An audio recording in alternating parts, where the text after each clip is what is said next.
Welcome to Shri Rajiv Gandhi IAS academy. Friends, இந்த வீடியோவில் மே 28 மற்றும் 29ஆம் தேதிகளுக்கான கரண்ட் அஃபேர்ஸ் எல்லாமே பார்க்க போகிறோம். சரி, வாங்க பார்க்கலாம். ஃப்ரெண்ட்ஸ், இந்த வீடியோடைய நோட்ஸ் எல்லாமே கீழே பிடிஎஃபாக டிஸ்கிரிப்ஷன் கொடுத்துருக்கோம்.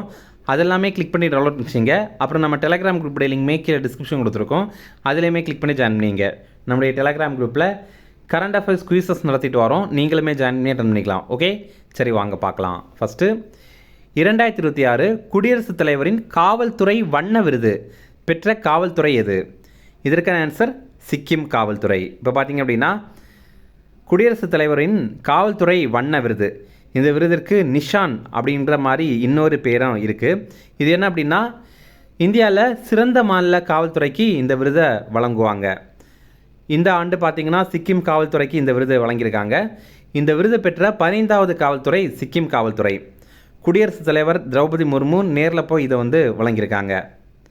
அடுத்தது, மகளிருக்கு ரூபாய் 3000 வழங்கும் அன்னபூர்ணா பந்தர் திட்டம் எங்கு தொடங்கப்பட்டது? இதற்கான ஆன்சர் மேற்கு வங்காளம். இப்போ பார்த்திங்க அப்படின்னா மேற்கு வங்காளத்தில் அன்னபூர்ணா பந்தர் திட்டம் அப்படிங்கிற ஒரு திட்டத்தை தொடங்கியிருக்காங்க. இது என்ன அப்படின்னா மேற்கு வங்காள மகளிருக்கு மாதம் 3000 ரூபாய் வழங்குகிற திட்டம் தான். இது ஜூன் 1ஆம் தேதியிலிருந்து இந்த ஆண்டு தொடங்கும். ஆனாலும் இப்போ அதோடைய பதிவு பண்ணுற பணிகள் தொடங்கியிருக்காங்க. இதில் பார்த்திங்கன்னா 25 வயதுலேருந்து 60 வயது இருக்கிற தகுதியுள்ள பெண்களுக்கு இதை வழங்குவாங்க. ஏற்கனவே லக்ஷ்மிர் பந்தர் அப்படிங்கிற ஒரு திட்டம் இருக்குது மேற்கு வங்காளத்தில். அந்த திட்டத்தில் பயன்பெற்று வந்த மகளிர் இனிமேல் இந்த அன்னபூர்ணா பந்தர் திட்டத்தில் இணைக்கப்படுவாங்க. ஃப்ரெண்ட்ஸ், நம்ம ராஜீவ்காந்தி ஐஏஎஸ் அகாடமியில் இந்த ஆண்டு நடைபெற போகிற டிஎன்பிஎஸ்சி குரூப் 1 எக்ஸாமுடைய ப்ரிலிம்ஸ் எக்ஸாமுடைய டெஸ்ட் சீரிஸ் நம்ம இன்ஸ்டியூட்டில் ஸ்டார்ட் பண்ணியிருக்கோம். ஸ்க்ரீனில் தெரிகிற நம்பருக்கு நீங்கள் கால் பண்ணி பேசி இதில் ஜாயின் பண்ணிக்கலாம். அதே மாதிரி இந்த ஆண்டு நடைபெற போகிற டிஎன்பிஎஸ்சி குரூப் 2 குரூப் 2 எக்ஸாமுக்கான ப்ரிலிம்ஸ் டெஸ்ட் பேட்சுமே நம்ம இன்ஸ்டியூட்டில் ஸ்டார்ட் பண்ணியிருக்கோம். இது நம்ம குறைந்த கட்டணத்தில் வழங்குகிறோம். ஸ்க்ரீனில் தெரிகிற நம்பருக்கு நீங்கள் கால் பண்ணி பேசி இதில் ஜாயின் பண்ணிக்கலாம். அடுத்தது, ஃபார்ம் டு ஹோம் என்ற முன்னெடுப்பை தொடங்கிய மாநிலம் எது? இதற்கான ஆன்சர் ஆந்திர பிரதேசம். இப்போ பார்த்திங்க அப்படின்னா ஆந்திர பிரதேசத்தில் விவசாயிகள் அவங்களுடைய விளைபொருட்களை எல்லாம் தேவைப்படுறவங்களுடைய வீடுகளுக்கே சென்று வழங்குகிற திட்டத்தை தொடங்கி வைத்திருக்காங்க. இதன் மூலமாக இடைத்தரகர்கள் அவங்க பயன்பெறாமல் உண்மையாகவே அதை விளைவித்து விவசாயி பயன்பெறது நடைபெறும். இப்போ பார்த்தீங்கன்னா ஒரு எலுமிச்சை பழம் இருக்குதுன்னா அதை ஒரு ரூபா 2 ரூபாய்க்கு வாங்குகிறாங்க விவசாயிகள்கிட்டேருந்து. அதுக்கப்புறம் அதை பொதுமக்கள்கிட்ட 10 ரூபா 15 ரூபா வச்சு விற்கிறாங்க. அப்போது இதில் அந்த விவசாயிக்கு 1 ரூபா 2 ரூபா மட்டும்தான் கிடைக்குது. ஆனால் அதை விற்கிறவங்களுக்கு அதிகமான லாபம் கிடைக்குது. அப்போ அந்த விவசாயியே நேரடியாக அந்த தேவைப்படுறவங்களுடைய வீட்டுக்கே கொண்டு விற்கிறாங்க அப்படின்னா அவங்களுக்கு அதிகமான காசு கிடைக்கும் அப்படிங்கிறது தான் இதோடைய ஐடியா. அடுத்தது, சுய உதவிக்குழு பெண்களால் நடத்தப்படும் இந்தியாவின் முதல் சூரிய சக்தி மின்சார உற்பத்தி ஆலை எங்கு திறக்கப்பட்டது? இதற்கான ஆன்சர் தெலுங்கானா. தெலுங்கானாவில் இதை திறந்து வைத்திருக்காங்க. தெலுங்கானாவில் வெங்கடாபுரம் அப்படிங்கிற கிராமத்தில் தான் இதை திறந்து வைத்திருக்காங்க. இது இந்திரா மகிழா சக்தி திட்டம் அப்படிங்கிற திட்டத்துக்கு கீழே தொடங்கியிருக்காங்க. இந்த ஆலை 1 மெகாவாட் மின்சாரத்தை உற்பத்தி செய்கிற திறன் கொண்டது.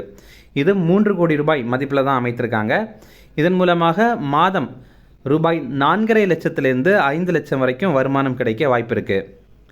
அடுத்தது, பொது சிவில் சட்டத்தை நிறைவேற்றிய 3வது இந்திய மாநிலம் எது?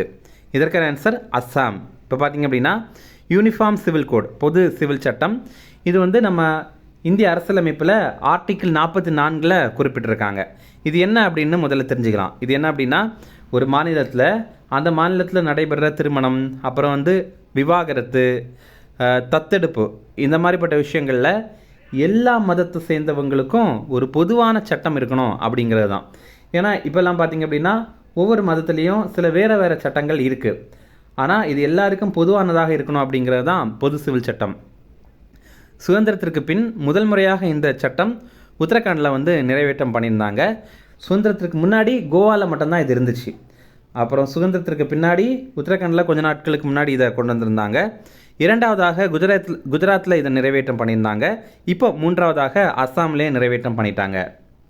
அடுத்தது, வாழ்வதற்கான உரிமை மற்றும் தனிப்பட்ட சுதந்திரம் பற்றி குறிப்பிடும் அரசியலமைப்பு விதி எது? இதற்கான ஆன்சர் ஆர்டிக்கிள் 21. நம்ம ஆர்டிக்கிள் 21 கொஞ்சம் புரிஞ்சுக்கணும். நம்ம ரைட் டு லைஃப் அப்படின்னு படிச்சிருப்போம். அதே மாதிரி நமக்கு வந்து தனிப்பட்ட சுதந்திரம் அப்படிங்கிறதும் ஆர்டிகிள் 21 அப்படிங்கிறத படிச்சிருக்கோம். இது என்ன அப்படின்னா, எல்லாருக்குமே வாழ்கிறதுக்கான உரிமை இருக்குது அப்படிங்கிறதும், அதே மாதிரி நமக்கு தனிப்பட்ட சுதந்திரம் இருக்குது அப்படிங்கிறதையும் ஆர்டிகிள் 21 தெரிவிக்குது. இதை தவிர இது கீழே இன்னும் நிறைய விஷயங்கள் நமக்கு வந்து இருக்குது. அதாவது பார்த்திங்கன்னா, நம்ம திருமணம் பண்ணுறதுக்கான உரிமை நமக்கு இருக்குது, அதுவுமே ஆர்டிகிள் 21 கீழே தான் வருது. அதே மாதிரி பார்த்திங்கன்னா, நம்ம கொத்தடிமைக்கு எதிராக செயல்படுறதுக்கான உரிமை நமக்கு இருக்குது, அதுவுமே ஆர்டிகிள் 21 கீழே இருக்குது. அதே மாதிரி பார்த்திங்கன்னா, மின்சாரம் பயன்படுத்துறதுக்கு நமக்கு வந்து உரிமை இருக்குது இதன் கீழே. அதே மாதிரி நம்ம வந்து வெளிநாடுகளுக்கு பயணம் பண்ணுறதுக்கான உரிமை இருக்குது. அப்புறம் வந்து நம்ம ரொம்ப ப்ரைவசியாக இருக்கிறதுக்கான உரிமை நமக்கு இருக்குது. இந்த மாதிரி நிறைய உரிமைகள் இருக்குது. ஆனால் பொதுவாக பார்க்கும்போது வாழ்கிறதுக்கான உரிமை மற்றும் தனிப்பட்ட சுதந்திரம் இருக்குது அப்படிங்கிறத ஆர்டிகிள் 21 இருக்குது அப்படின்னு நம்ம படிச்சிருப்போம். ஆனால் இது கீழே நிறைய உரிமைகள் இருக்குது. இதை தவிர உச்சநீதிமன்றம் அடிக்கடி புதுசாக இந்த லிஸ்ட்டில் எதையாவது ஒன்று சேர்த்துட்டே இருப்பாங்க. கொஞ்ச நாட்களுக்கு முன்னாடி அந்த மாதிரி தான் என்ன சொல்லியிருந்தாங்க அப்படின்னா, நம்ம இணையதளம் பயன்படுத்துகிறதும் இது கீழே ஒரு உரிமையாக வரும் அப்படின்ற மாதிரி தெரிவித்திருக்காங்க. இதே மாதிரி இப்போ பார்த்திங்க அப்படின்னா வேற ஒரு விஷயத்தை சேர்த்துருக்காங்க. அது என்ன அப்படின்னு பார்க்கலாம். இப்போ ஆர்டிகிள் 21 உயிர் வாழ்கிறதுக்கான உரிமை நமக்கு இருக்குது. அதே மாதிரி தனிப்பட்ட சுதந்திரம் அந்த உரிமையும் நமக்கு இருக்குது. இதன் கீழே பல உரிமைகள் இருக்குது. அதில் ஒரு சிலது பார்த்திங்க அப்படின்னா, நம்ம வந்து ஒரு சுத்தமான சுற்றுச்சூழலில் வாழணும் அப்படிங்கிறதுக்கான உரிமை நமக்கு இருக்குது. அதே மாதிரி நம்ம உடல் நலனை நம்ம பேணணும் அப்படிங்கிற உரிமை நமக்கு இருக்குது. அதே மாதிரி மருத்துவ உதவி நம்ம பெறணும் அப்படிங்கிறதுக்கான உரிமையும் நமக்கு இருக்குது. இப்போ பார்த்திங்க அப்படின்னா அதிர்ச்சி சிகிச்சை, அதாவது ட்ராமா கேர் அப்படிங்கிறதையும் இந்த ஆர்டிகிள் 21 கீழே அது வருது அப்படிங்கிற மாதிரி உச்சநீதிமன்றம் அங்கீகரித்திருக்காங்க. அது என்ன அப்படின்னு பார்த்தீங்கன்னா, இப்போ ஒரு காரில் ஒரு ஃபேமிலி போயிட்டுருக்காங்க அப்படின்னு வச்சுக்கிங்களேன். அதில் வந்து ஒரு 4 பேர் இருக்காங்க அப்படின்னா, அதில் ஒரு ஆக்சிடெண்ட் ஆகி 3 பேரும் இறந்துட்டாங்க. ஒருத்தர் மட்டும் பொழைச்சிக்கிட்டார் அப்படின்னு வச்சுப்போமே. அவர் பொழைச்சதுக்கப்புறம் கூட அவரால் வந்து நார்மலான ஒரு வாழ்க்கையே வாழ முடியாது. ஏன்னா அவருடைய குடும்பத்தினர் வந்து அவர் கண்ணு முன்னாடியே இறந்துட்டாங்களே அப்படிங்கிற ஒரு வருத்தம் அவருக்கு இருக்கும். அதே மாதிரி அவருக்கு ஏற்கனவே பயங்கரமாக அடிபட்டிருக்கும் அந்த ஆக்சிடெண்ட்டில். அப்போது இதன் மூலமாக அவர் ரொம்ப ஒரு அதிர்ச்சியில் இருப்பார். அப்போது இந்த டைமில் தான் இந்த அதிர்ச்சி சிகிச்சை அப்படிங்கிறது கொடுக்கணும், ட்ராமா கேர் அப்படிங்கிறது கொடுக்கணும். இதுவுமே ரொம்ப கட்டாயமானது அப்படின்ற மாதிரி இந்த ஆர்டிகிள் 21 கீழே வருது அப்படின்னு உச்சநீதிமன்றம் இப்போ இதை சேர்த்துருக்காங்க. அடுத்தது 100, 101, 102, 108, 1033 மற்றும் 1091 எண்களை எந்த ஒரே தேசிய அவசர உதவி எண்ணுடன் இணைக்க உச்சநீதிமன்றம் உத்தரவிட்டுள்ளது. இதற்கான ஆன்சர் 112. அதாவது பார்த்திங்கன்னா, இந்த 100, 108 இதெல்லாம் நம்ம கேள்விப்பட்டிருப்போம். இதெல்லாமே வந்து அவசர கால உதவி எண்கள். இப்போ உச்சநீதிமன்றம் என்ன தெரிவிக்கிறாங்க அப்படின்னா, இந்த மாதிரி நிறைய நம்பர் இருக்கும்போது எல்லாருமே கன்ஃபியூஸ் ஆகிடுவாங்க எதை பயன்படுத்தணும் அப்படிங்கிற மாதிரி. அப்போ இதெல்லாமே 112 கீழே நீங்கள் இணைத்துருங்க, 3 மாதங்களுக்குள்ளாடி இணைத்துருங்க. அப்போ 112 மட்டும் நம்ம ஃபோன் பண்ணாலே போதும். இந்த நம்பரில், அதாவது இந்த நம்பரில் என்னென்ன சேவைகள் கிடைக்குமோ அதெல்லாமே இந்த ஒரு நம்பர் மூலமாகவே பெற முடியும் அப்படின்ற மாதிரி உச்சநீதிமன்றம் தெரிவித்திருக்காங்க. அடுத்தது சர்தக் பிடிஎஸ் என்ற திட்டம் எந்த துறை தொடர்பானது? இதற்கான ஆன்சர் பொது விநியோகத்துறை. அதாவது பார்த்திங்கன்னா, நம்ம வந்து பிடிஎஸ் அப்படின்னா பப்ளிக் டிஸ்ட்ரிபியூஷன் சிஸ்டம் அப்படிங்கிறது, தமிழில் பொது விநியோகத்துறை அப்படிங்கிறது. நம்ம வந்து ரேஷன் கடையில் எல்லாம் போய் பொருட்கள் வாங்குகிறோம்ல, இதெல்லாமே பொது விநியோகத்துறை கீழே தான் வருது. இந்த ஷர்தக் பிடிஎஸ் அப்படிங்கிறதுடைய விரிவாக்கம் என்ன அப்படின்னா, scheme for assistance in ration transport and handling income with automation in public distribution system அப்படிங்கிறது. இது என்ன அப்படின்னா, பொது விநியோக திட்டத்தில் இயந்திர மற்றும் தொழில்நுட்ப பயன்பாடு பண்ணுறதுக்கான திட்டம் இது. அதாவது நம்ம பார்த்துருப்போம் என்னென்னா வந்து ரேஷன் கடைகளில் இப்போ பார்த்திங்கன்னா இயந்திரங்கள் பயன்படுத்துகிறாங்க. அதே மாதிரி வந்து ஸ்மார்ட் கருவிகள் எல்லாம் பயன்படுத்துகிறாங்க. நம்ம விரல் ரேகைகள் எல்லாம் பெற்று தான் பொருட்கள் தராங்க. ஓகேவா? இப்போது இந்த திட்டத்தை நீடிக்கிறதுக்கு மத்திய அமைச்சரவை ஒப்புதல் வழங்கியிருக்காங்க. ரூபாய் 25,530 கோடி மதிப்பில் இதை வந்து நீட்டிக்கிறாங்க. இந்த வருஷம் ஏப்ரல்லேருந்து 2031 மார்ச் வரைக்கும் இதை செயல்படுத்த போகிறாங்க. ஒரு 5 ஆண்டுகளுக்கு வந்து இதை நீட்டிக்கிறாங்க. அடுத்தது தக் ஹமர்ஷோல்ட் மெடல் எந்த அமைப்பின் சார்பில் வழங்கப்படுகிறது?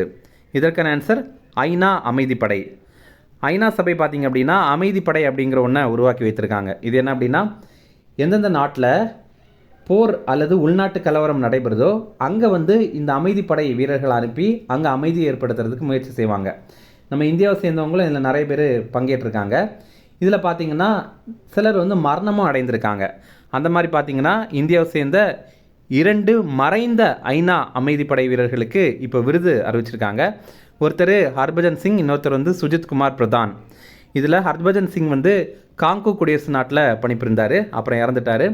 அப்புறம் சுஜித் குமார் பிரதான் இவர் வந்து தெற்கு சூடானில் பணிபுரிந்தார். இந்த தக் ஹமர்ஷோல்ட் அப்படிங்கிற மெடல் வந்து மறைந்த அமைதிப்படை வீரர்களுக்கு வழங்கப்படுற விருது. யார் இந்த தக் ஹமர்ஷோல்ட் அப்படின்னா, இவர் ஐநா பொது சபையுடைய 2வது தலைவர். இப்போ பார்த்தீங்கன்னா ஐநா பொது சபையுடைய தலைவராக அண்டோனியோ குட்ரஸ் அப்படிங்கிறவர் இருக்கார். அதே மாதிரி இந்த அமைப்புடைய 2வது தலைவராக இருந்தவர் தான் இவர். அவருமே ஒரு விமான விபத்தில் மரணம் அடைந்துட்டார். அப்போ தான் அடிப்படையில் பார்த்தீங்கன்னா இந்த மாதிரி அமைதிப்படையில் செயல்பட்டு அதில் இறந்தவங்களுக்கு இவர் பேரிலான விருதை வழங்குறாங்க. அடுத்தது அண்டர் 23 ஆசிய மல்யுத்த சாம்பியன்ஷிப் போட்டியில் பதக்கப்பட்டியலில் முதலிடம் பிடித்த நாடு எது? இதற்கான ஆன்சர் இந்தியா. இப்போ பார்த்தீங்க அப்படின்னா அண்டர் 23 ஆசிய மல்யுத்த சாம்பியன்ஷிப் போட்டி வந்து நடைபெற்றது. இது 23 வயதுக்குட்பட்டோருக்கான மல்யுத்த சாம்பியன்ஷிப் போட்டி. வியட்நாமுடைய டானாங் அப்படிங்கிற நகரில் தான் இது நடைபெற்றது. இதில் இந்தியா 27 பதக்கங்கள் வென்று பதக்கப்பட்டியலில் முதலிடம் பெற்றிருக்கோம். நம்ம இந்தியா வந்து 11 தங்கம் ஜெயிச்சிருக்கோம், 7 வெள்ளி ஜெயிச்சிருக்கோம், அப்புறம் 9 வெண்கலம் ஜெயிச்சிருக்கோம். இதில் ஆடவர் ஃப்ரீ ஸ்டைல் அணியில் நம்ம தான் சாம்பியன் பட்டம் ஜெயிச்சிருக்கோம். அதே மாதிரி மகளிர் மல்யுத்த அணியிலையும் நம்ம தான் சாம்பியன் பட்டம் ஜெயிச்சிருக்கோம். இந்த போட்டியில் இந்தியா பெற்ற அதிகமான பதக்கங்கள் இவை. 27 பதக்கங்கள் நம்ம ஜெயிச்சிருக்கோம். அடுத்தது இஷா சிங் எந்த விளையாட்டுடன் தொடர்புடையவர்? இதற்கான ஆன்சர் துப்பாக்கி சுடுதல். இப்போ பார்த்தீங்கன்னா உலக துப்பாக்கி சுடுதல் சாம்பியன்ஷிப் போட்டி வந்து நடைபெறுது. ஜெர்மனியுடைய மியூனிக் நகரில் தான் இது நடைபெறுது. இதில் இந்தியாவை சேர்ந்த இஷா சிங் இவங்க வந்து மகளிர் 25 மீட்டர் பிஸ்டல் பிரிவில் தங்கம் ஜெயிச்சிருக்காங்க.